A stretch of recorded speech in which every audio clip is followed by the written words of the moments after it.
Νύχτα Halloween. Ήταν παραμονή του Halloween και ένα παράξενο φεγγάρι πορτοκαλί σαν κολοκύθα ανέβαινε αργά πάνω από την πόλη του Brickstone. Οι δρόμοι έλαμπαν, τα παιδιά γελούσαν ντυμένα σκελετοί και μάγισσες, μα στην άκρη της πόλης υπήρχε ένα σπίτι που κανείς δεν πλησίαζε. Τα παράθυρά του έμοιαζαν με μάτια που σε παρακολουθούσαν. Ο Ορέστης, ο Ανδρέας και ο Λουκάς στάθηκαν μπροστά στην καγγελόπορτα. «Λένε πως τη νύχτα αυτή οι κολοκύθες του κήπου ψιθυρίζουν τα μυστικά των χαμένων», είπε ο Ανδρέας σφίγγοντας το φακό του. «Αν ψιθυρίζουν, ας το ακούσουμε», απάντησε ο Ορέστης που πάντα έκανε το γενναίο. Η πόρτα άνοιξε από μόνη της με ένα βαθύ μακρόσυρτο κρακ και ένα ρεύμα παγωμένου αέρα του στήλιξε. Μέσα τα πάντα έμοιαζαν να αναπνέουν. Οι σκιές κινούνταν σαν να είχαν δική του ζωή. Ένας καθρέφτης στη μέση του σαλονιού άστραψε και μία φωνή παλιά σαν σκόνη ψιθύρισε. «Ποιοι τολμούν να ξυπνήσουν τη μάγισσα Καλέλια?» Μέσα από τον καθρέφτη ξεπρόβαλε μια ψηλή γυναίκα με μαύρο πέπλο, δέρμα χλωμό σαν κερί και μάτια που φλόγιζαν. «Μπάμπα, ήρθατε για γλυκά, μικρή θνητή?» ρώτησε με ένα χαμόγελο που δεν έφτανε ποτέ στα μάτια της. Ο Λουκάς, αν και ήθελε να κάνει πίσω, έμεινε στη θέση του, ενώ ο Ανδρέας τον πλησίασε. Μα ο Ορέστης μίλησε, αν και η φωνή του έτρεμε.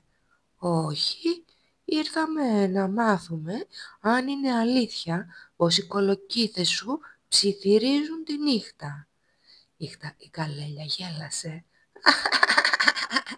Ένα γέλιο που έμοιαζε με ήχο αποσπασμένο γυαλί. «Θέλετε να μάθετε? Τότε αποδείξτε το θάρρος σας. Το φως της κολοκύθας χάθηκε στον κήπο των ψυχών. Αν δεν το φέρετε πίσω μέχρι τα μεσάνυχτα», το βλέμμα της σκοτίνιασε, «το φεγγάρι θα σβήσει και όλοι στην πόλη σας θα γίνουν κολοκύθες στον κήπο μου. Θα με κρατούν συντροφιά να μου ψιθυρίζουν παρακάλια και δάκρυα όλο το χρόνο.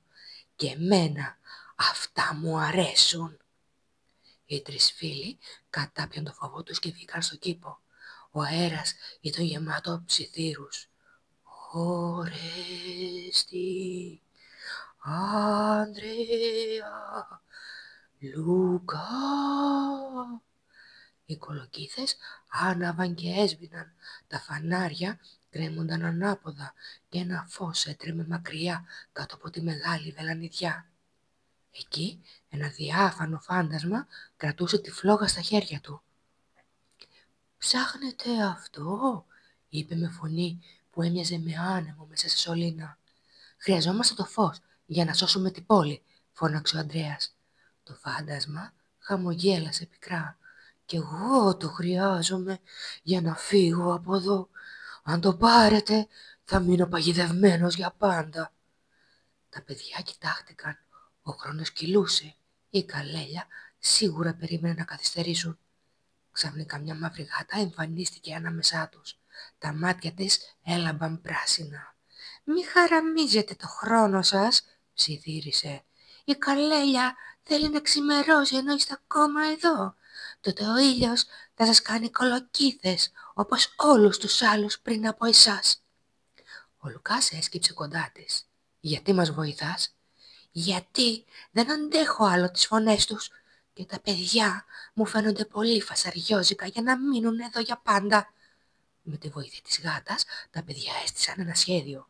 Η μαύρη γάτα παραπλάνησε το φάντασμα, δείχνοντάς του ένα καθρέφτη που έδειχνε τον κόσμο των ζωντανών. Έτσι εκείνο άφησε τη φλόγα για μια στιγμή. Ο Ορέστης άρπαξε το φως της κολοκύθας και οι τρεις φίλοι έτρεξαν πίσω στο σπίτι. Η Καλέλια ούρλιαξε. «Όχι, είναι πολύ νωρίς». Αλλά το φως άναψε τόσο δυνατά που έσπασε τους καθρέφτες της. Ο καπνός χάθηκε και το φεγγάρι φώτισε ξανά όλη την πόλη. Το σπίτι διαλύθηκε σε στάχτη. Η γάτα πρωτού εξαφανιστεί, τους έκλεισε το μάτι. «Κάποια νύχτα θα τα ξαναπούμε, αλλά φέρτε και λίγο γάλα τότε».